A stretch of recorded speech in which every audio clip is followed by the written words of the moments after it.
देखिए, क्रोमेटोग्राफी अभिक्रिया में हम क्या करते हैं, एक फ़िल्टर पेपर की स्ट्रिप बना लेते हैं। स्ट्रिप बनाने के बाद उसमें 3 सेंटीमीटर एक पेंसिल से लाइन लगाएंगे।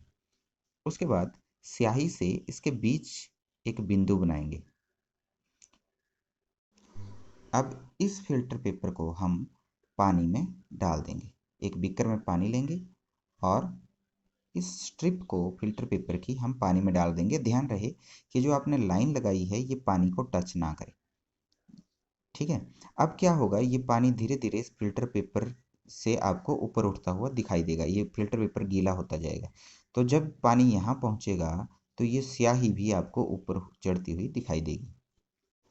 इसके बाद आप देखेंगे कि एक रंग पहले ऊपर उठेगा, फिर वहाँ पर रुक जाएगा। उसके बाद दूसरा रंग ऊपर उठेगा, यहाँ से वो रुक जाएगा। उसके बाद तीसरा रंग ऊपर उठेगा, तो वो आगे इस तरह से सारे रंग अलग अलग हो जाएंगे। आप देखेंगे कि जो स्याही हमारे पास होती है वह स्याही दो या अधिक डाई से बनी होती है।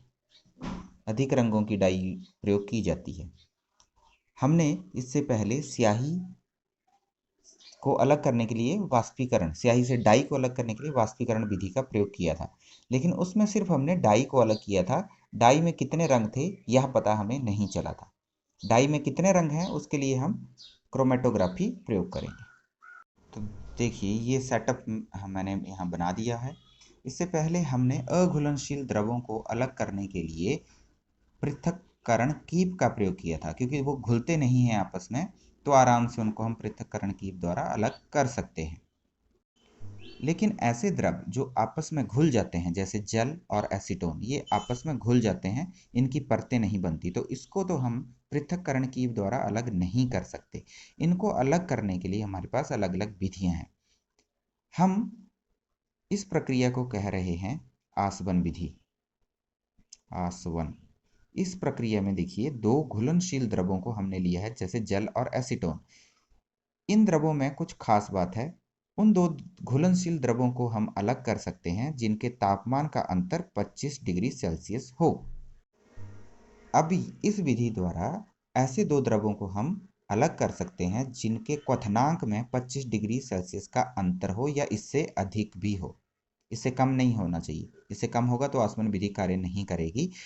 इनके क्वथनांक में अंतर होना चाहिए कम से कम 25 डिग्री सेल्सियस। मतलब ये दोनों जो हमारे पास लिक्विड दे रखे हैं, एक क्वथनांक पर पहुंचते हैं अलग अलग तापमान पर। यहाँ बताता हूँ मैं आपको। यहाँ देखिए, जल का क्वथनांक 100 डिग्री सेल्सियस, 100 डिग्री सेल्सियस पर जल वाष्प में बदल जाता है। वहीं एसीटोन 56 डिग्री सेल्सियस पर ही वाष्प में बदल जाता है। तो दोनों के क्वथनांक अलग अलग हैं। क्वथनांक पर वाष्प में बदल जाएगा एसीटोन। चलिए, इस प्रक्रिया में देखिए हमें क्या चाहिए। एक आसवन फ्लास्क है, उसको हमने स्टैंड के साथ लगाया हुआ है। फ्लास्क को, इस फ्लास्क में हमने थर्मामीटर भी लगाया हुआ है तापमान चेक करने के लिए।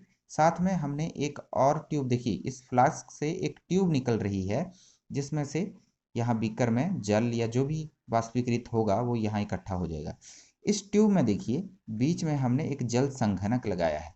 यहाँ से वाष्प बनेगा, वो वाष्प इस ट्यूब में जाएगा और ये जल संघनक उस वाष्प को दोबारा से द्रव में परिवर्तित कर देगा और यहाँ पर वो द्रव बन के निकलेगा। अब देखिए क्या होगा। फ्लास्क के नीचे हमने बर्नर को जलाया है। इसमें तापमान बढ़ना स्टार्ट हो जाएगा, थर्मामीटर में तापमान बढ़ने लगेगा। जब यह इतना गर्म हो जाएगा कि तापमान 56 डिग्री सेल्सियस पर पहुंच जाएगा, तो इस तापमान पर जो एसीटोन है वो वाष्पीकृत होने लगेगा। जल तो वाष्पीकृत नहीं होगा 56 डिग्री सेल्सियस पर, एसीटोन वाष्पीकृत हो जाएगा। अब यहाँ 56 डिग्री सेल्सियस पर वो तापमान रुक जाएगा, क्योंकि इस तापमान पर अवस्था परिवर्तित हो रही है। अब 56 डिग्री सेल्सियस पर तो एसीटोन वाष्पीकृत हो रहा है। तापमान यहीं स्थिर रहेगा जब तक सारा एसीटोन वाष्प में ना बदल जाए। अभी एसीटोन वाष्प के रूप में जब इस ट्यूब में जाएगा, तो यहाँ पर हमने इसके साथ ये जल संघनक जोड़ा हुआ है, वाटर कंडेंसर जोड़ा है, जो उन वाष्प को ठंडा कर देगा। अब यहाँ से जब वो वाष्प गुजरेंगे तो दोबारा से लिक्विड में बदल जाएंगे और एसीटोन हम इस बीकर में इकट्ठा कर लेंगे। अब अब थोड़ी देर बाद क्या होगा, जब सारा एसीटोन वाष्प में बदलकर यहाँ हम इकट्ठा कर लेंगे तो ये वाष्प निकलना अब बंद हो जाएंगे, क्योंकि एसीटोन नहीं रहा।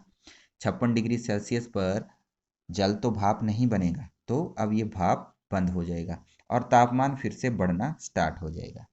तो जब वाष्प निकलना बंद हो जाएंगे, तापमान बढ़ना स्टार्ट हो जाएगा, तब हम इस प्रक्रिया को रोक सकते हैं, क्योंकि हमारे पास एसीटोन सारा इकट्ठा हो गया यहाँ पे, इसमें सिर्फ जल रहा है। तो इस तरह से आसवन विधि द्वारा हमने दो द्रवों को अलग कर लिया जो घुलनशील थे। और यह भी आपने याद रखना है कि आसवन विधि में हम उन दो घुलनशील द्रवों को ही अलग कर सकते हैं जिनके क्वथनांक का अंतर कम से कम 25 डिग्री सेल्सियस या उससे अधिक होना चाहिए। जैसे इन दोनों के क्वथनांक का अंतर है, देखिए 44 डिग्री सेल्सियस का अंतर है दोनों के क्वथनांक के बीच में। अगर 25 डिग्री सेल्सियस से कम का हुआ, मान लो एक का 85 डिग्री सेल्सियस है, दूसरे का 100 डिग्री सेल्सियस है, तो 15 डिग्री सेल्सियस का ही अंतर हुआ। तब क्या करेंगे? अगर ऐसे दो घुलनशील द्रव हमारे पास हैं जिसमें दोनों के क्वथनांक का अंतर 25 डिग्री सेल्सियस से कम है, तो हम आसवन के स्थान पर प्रभाज्य आसवन का प्रयोग करेंगे। प्रभाज्य आसवन प्रक्रिया भी आसवन की तरह ही है। फर्क केवल इतना है, फर्क यह आ जाता है कि यहाँ पर इस ट्यूब को फ्लास्क से ना जोड़कर, फ्लास्क हम छोटी कर देते हैं तो क्या होगा, देखिए ये हमारी फ्लास्क मान लेते हैं। उस फ्लास्क के साथ हम जोड़ेंगे एक प्रभाज्य कॉलम। ये प्रभाज्य कॉलम जोड़ेंगे, इसमें कुछ टुकड़े जोड़ ऐड किए गए होंगे, ये देखिए, और इस पाइप को यहाँ पर जोड़ा गया होगा इस कॉलम के साथ, और यहाँ थर्मामीटर लगाया होगा। इतना सा फर्क रहेगा।